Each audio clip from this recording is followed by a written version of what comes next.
Hello everyone and thank you for joining me. For today's sketch or scribble, I will be using another Parker fountain pen. I have only two more Parker fountain pens in my collection with the exception of this one, and soon I will be pretty much done with them, at least based on what I have right now. The version of the Parker Urban fountain pen that I have is the newer or at least latest version of it. I do not have the older version, but essentially, as far as I can see, both pens are quite different from the nib to the body shape. I can't tell which one I like most, but obviously, I end up with this one first. I do not have the older version as mentioned, but this one that I have in my hands and to my eyes, it's actually not a bad fountain pen in my opinion.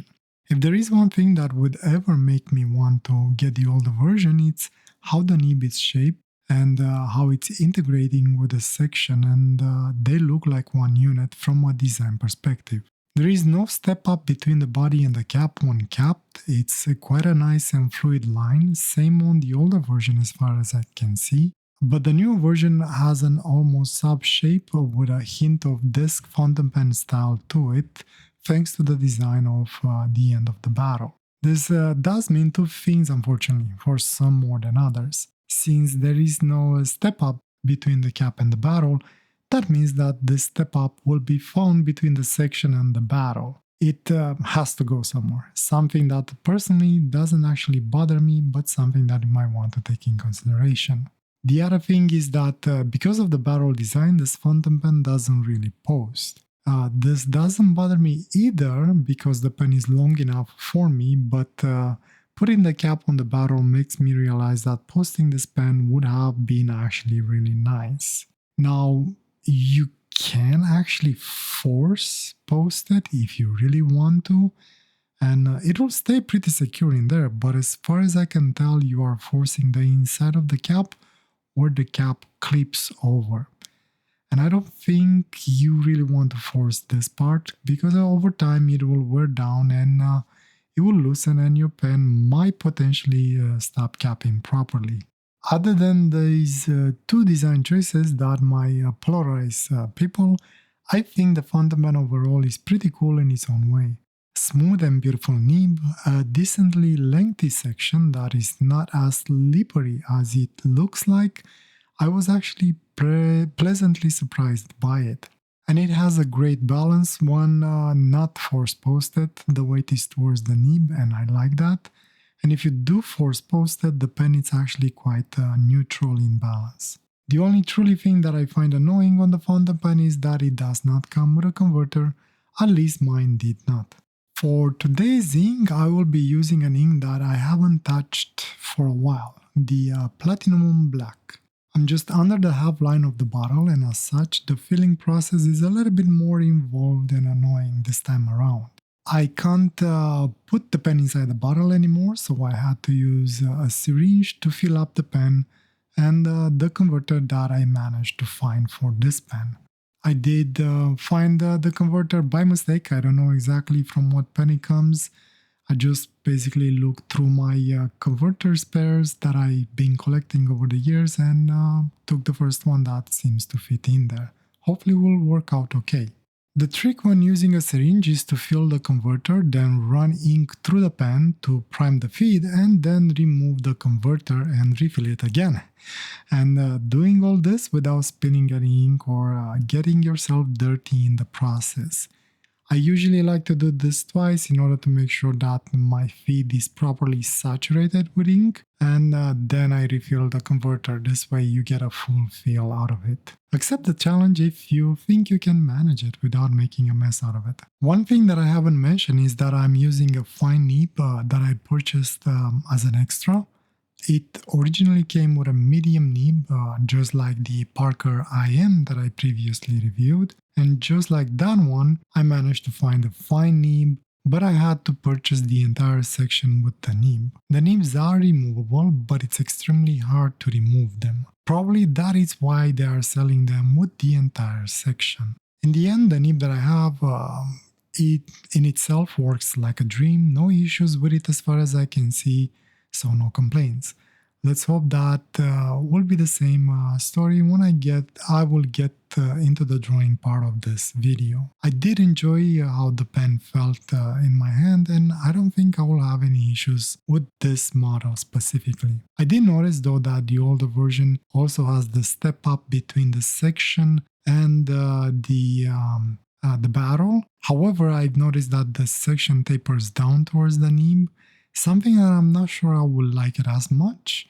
I do find this section a little bit more comfortable, or I think is more comfortable. If I ever get around to get the older version, I'll let you know which one I prefer more. For today's drawing, I am using as inspiration another black and white photo that I have made a few years back. The picture was taken on Ilford HP5 negative film with a Ricoh KR53, one of my all-time favorite cameras. I had this camera for basically years, cannot even remember when I got it.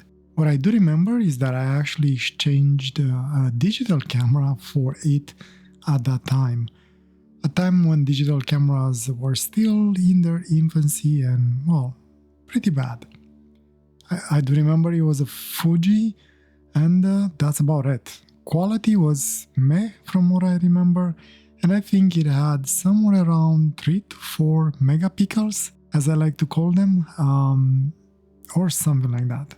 Anyway, I was unhappy with that camera at that time, so I exchanged it for this beautiful thing and never had any regrets. The picture in itself is pretty simple and maybe not that interesting, but it has a lot of complexity and depth to it, in my opinion, obviously.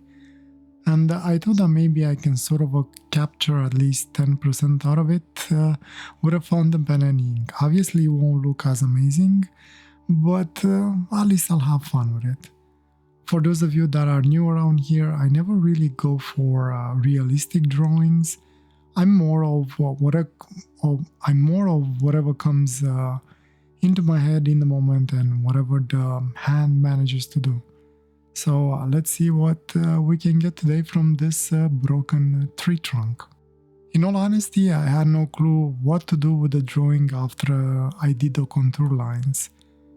Kind of started to move the pen around and see what kind of shades I could get from it, and it just kind of evolved into its own little thing. Had fun though, well, like usual. And this time I might have sneaked a face somewhere in there. Maybe you can spot it, maybe. I did chitter a little bit when I did the border, as you'll probably noticed. I used I believe it was called the Bookworm fountain pen with a Hondiang number 5 foot nib attached to it. Great little pens, I have like 3 of them and they never disappointed me. The first one that I got was more than 10 years ago, and I might actually be holding it. That might be the one. They all look exactly the same, so it's hard to tell. Putting the drawing a little bit aside, I have a question. Who is a Whovian around here?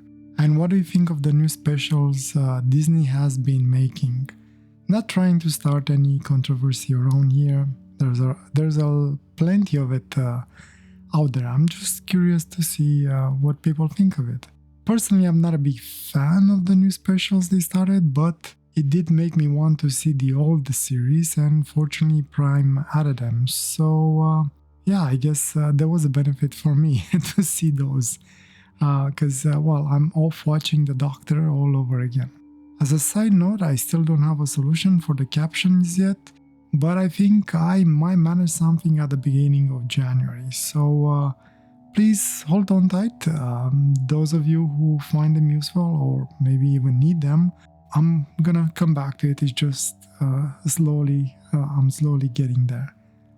I know my accent sometimes is hard to follow. I do have issues with the words coming out, especially if I am too tired. Anyway, going back to the fountain pen. To be short, great little thing, to be honest. I am happy it's in my collection, and based on the copy that I have absolutely no issues recommending it, as long as you know that, minuses that it might have works for you as well. And that's another wrap, I guess. And soon we will be wrapping another year. We are pretty much on the final stretch, I guess. As usual, enjoy the rest of the time lapse in peace and quiet, and feel free to leave any comments you might have below. I will try and get to them as soon as I can. Thank you for joining me today. Hope I'll see you next time, and I wish you all the best and a wonderful day or night, wherever you are. Take care. Bye.